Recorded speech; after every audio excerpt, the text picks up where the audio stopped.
Kalena dhamma sawanang etamang kalamutamang.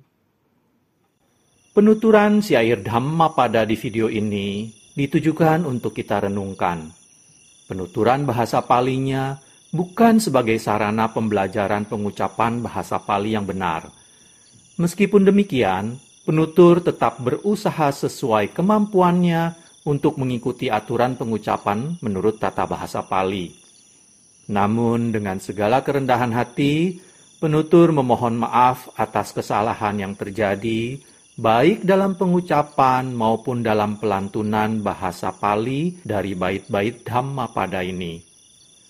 Untuk syair Palinya, penutur memilih membacakan dari hard copy kitab Pustaka Dhammapada Pali Indonesia yang diterbitkan oleh Sangha Theravada Indonesia. Untuk terjemahan bahasa Indonesia dan kisah latar belakangnya, penutur memilih membacakannya dari sumber web samakkhipala.or.id di bagian Dhammapada. Semoga syair Pali Dhammapada beserta arti dan kisah latar belakangnya ini dapat kita renungkan sehingga membawa manfaat kebijaksanaan bagi kita semua. Semoga semua makhluk berbahagia. Sadhu, sadhu, sadhu.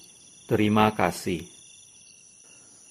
Namo tassa bhagavato arahato samma sambuddhassa.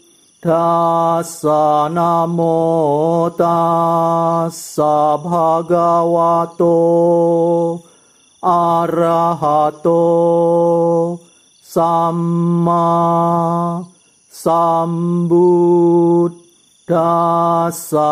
Namo tassa bhagavato arahato samma sambuddhassa. Pembacaan bait-bait Dhammapada Cittawaga, kelompok bait tentang pikiran. Bait 41. Acirang watayang kayo patawing adisesati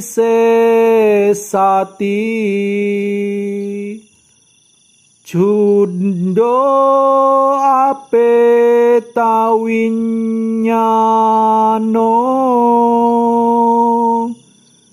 niratang wakalinggarang. Bait 41 artinya, aduh, tak lama lagi tubuh ini akan terpujur di atas tanah. Dibiarkan saja tanpa kesadaran, bagaikan sebatang kayu yang tidak berguna. Kisah latar belakang dibabarkannya bait 41 Cittawaga oleh Buddha Gautama. Kisah Putigatta Tisathera.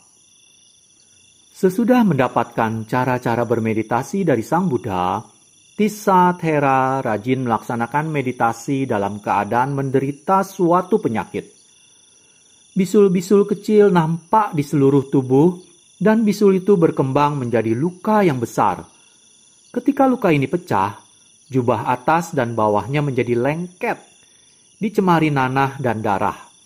Seluruh tubuhnya berbau busuk. Karena hal itu, beliau dikenal dengan sebutan Putigatta Tisa, tisa yang tubuhnya berbau. Pada saat Sang Buddha memandang alam semesta dengan penglihatan batin sempurna, Tisathera tampak dalam penglihatannya. Beliau melihat kesedihan Tisathera yang telah ditinggal sendirian oleh murid-muridnya karena tubuhnya berbau.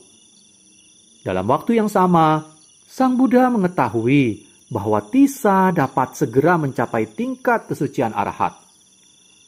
Sang Buddha mengeluarkan pancaran api di dekat tempat tinggal Tissa. Di tempat itu, Sang Buddha mendidihkan air, kemudian beliau datang ke tempat Tissa berbaring, memegang tepi dipan. Hal ini membuat murid-murid Tisathera berkumpul mengelilingi gurunya. Sesuai petunjuk Sang Buddha, mereka mengangkat Tisathera mendekati tempat pancaran api. Di tempat tersebut, Tisathera dibasuh dan dimandikan.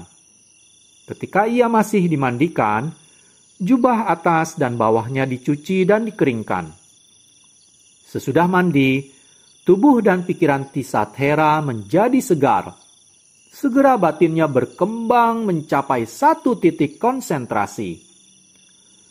Berdiri pada kepala dipan, Sang Buddha berkata kepadanya bahwa dalam tubuh ini tidak ada inti seperti sebatang kayu yang terbujur di atas tanah. Kemudian Sang Buddha membabarkan syair 41 berikut.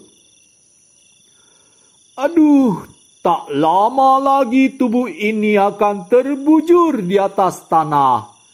Dibiarkan saja, tanpa kesadaran, bagaikan sebatang kayu yang tidak berguna.